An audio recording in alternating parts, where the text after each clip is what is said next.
So several years ago, my mom and I happened on a Christmas tree sale at Lowe's. We found this magnificent artificial tree with fully jointed branches, and it was only $88. I don't remember if it's 9 or 12 feet tall, but it's really big and pretty. The drawback was, the reason they put it on sale was because it didn't have a box. We found this little bag, a very durable tree sack, and it looks something like a body bag slumped out across the floor, and we've been putting the Christmas tree up for 6 years like that. It's really cumbersome, and it's exhausting to drag from one spot to the other. Recently, I went on Amazon and I found these Primo tree storage rolling duffel bags and decided to give them a try. From the measurements, it appeared that I'd need 2 of them to fit the tree in it, but as you'll see, that wasn't the case.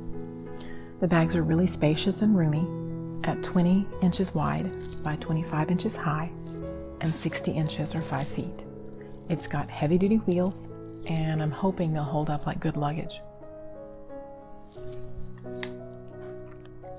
I wanted a neater, more linear look than the body bag and the floor look that we currently had, so I'm hoping that when I get it all loaded up, it's going to stand up against the wall instead of sprawling out on the floor like such a giant messy thing. The zipper does work really well. It expands nicely.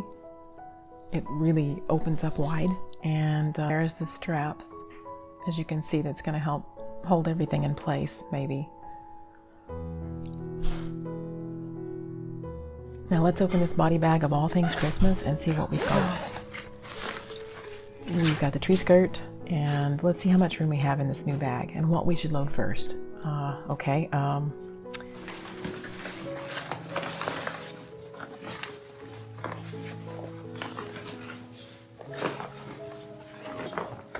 Yeah, it's expanding really well.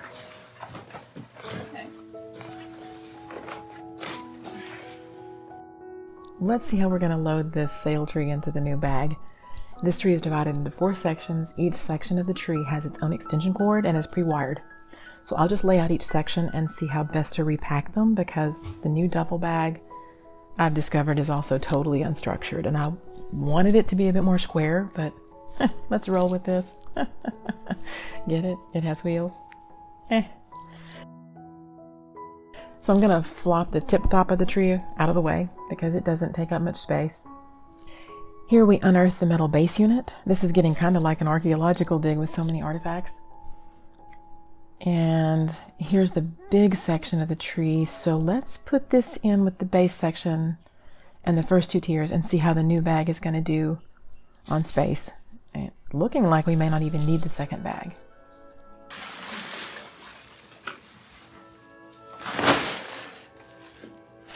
Let's put the metal tree stand in first. As a free tip, I do try to keep the pins and screws that secure the base taped onto the metal tree every year for sanity's sake, because it won't stand without that, so I don't want to have to hunt for that every year.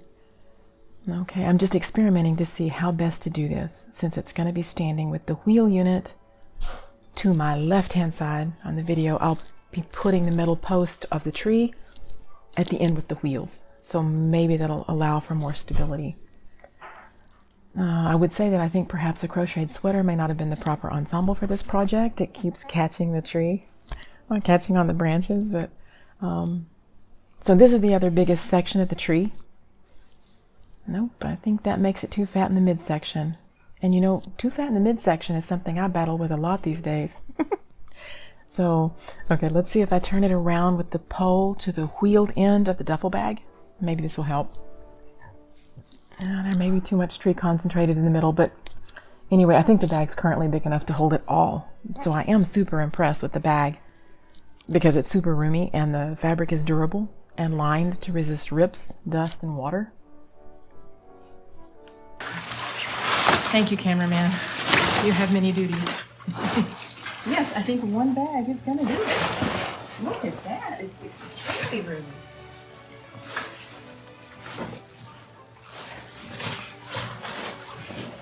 Okay, for the demo purposes, let's go ahead. I've got more stuff to put in it, but let's zip it up and see how it does. There's plenty of room left in here. I'm impressed. It's very durable fabric. It is waterproof. It's lined on the inside. So even if you store it in the basement or the attic or the garage, it shouldn't get too wet. The zipper would obviously be a point of entry. to the water. It is resistant, looks like. Now,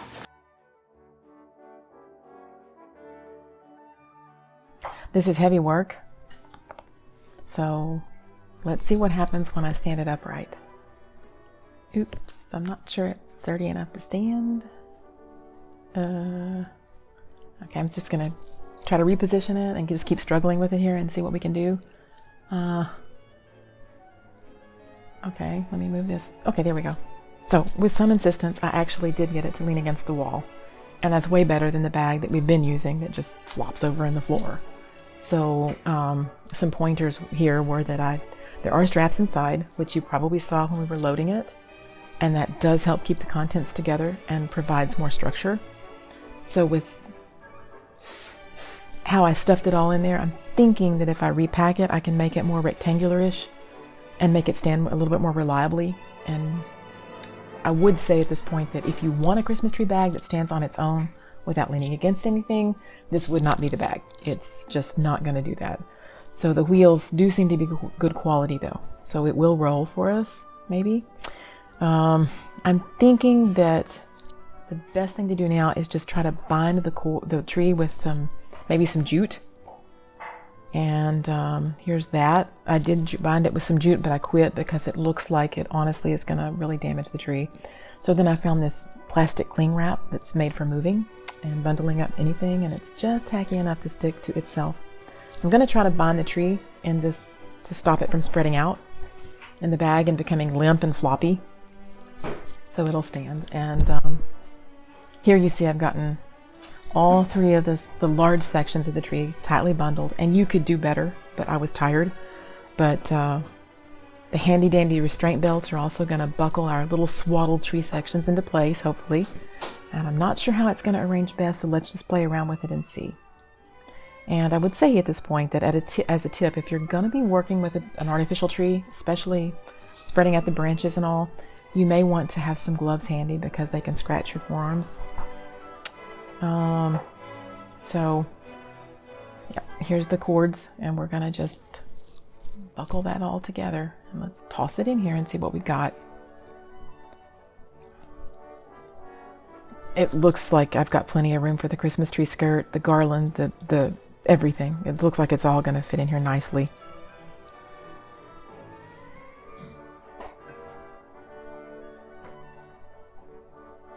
Let's just go ahead and pile it in.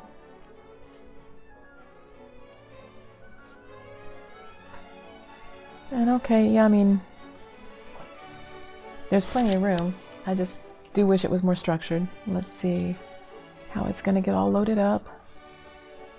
This plastic wrap is working real good. And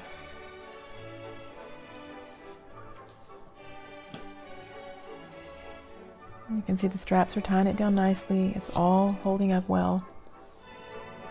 And let's go ahead and zip it.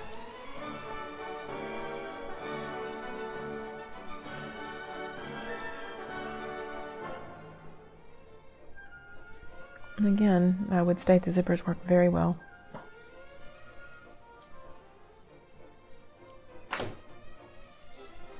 And let's try to stand it up and see how we did. Okay, struggling a little.